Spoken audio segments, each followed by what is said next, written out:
One of the biggest struggles that I hear consistently from business owners and salespeople is they can't get inside of a customer's home. They can't get to that closing table.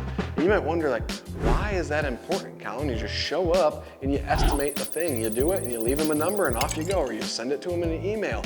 Well, it's extremely important when you're thinking about building value for the customer versus competing on price. People don't often make big financial decisions when they're just standing up outside of their home, right? They make big financial decisions when they're sitting down. Think when you're buying a home, you're sitting around a closing table. When you're buying a car, heck, even when you're at the steakhouse ordering food, you're sitting down making that financial decision.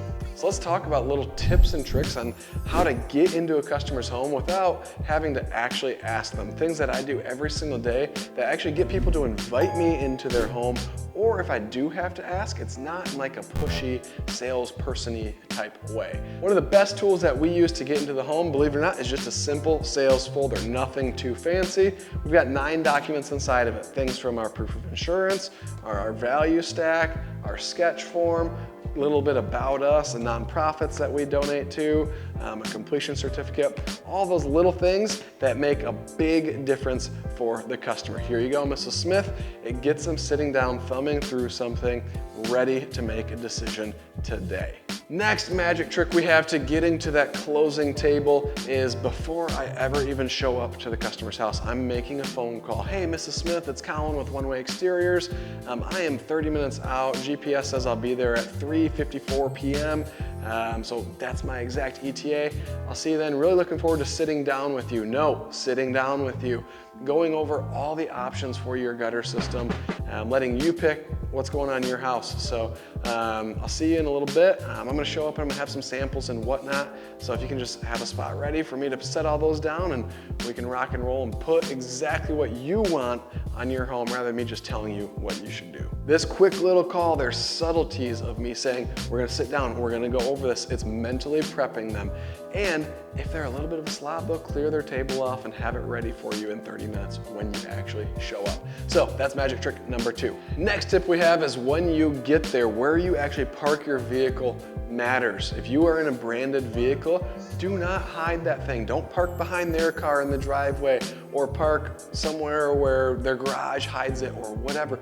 Park it where they can visibly see it the entire time that you're at their home. For your whole interaction, you want your brand being burned into their brain. So sometimes that's on the street in front of the home. Sometimes it's still in the driveway because it's got a good view, right? Focus on where you can park that vehicle that's gonna leave a burning image of your brand in their brain the entire time that you're there, and hopefully after you leave as well.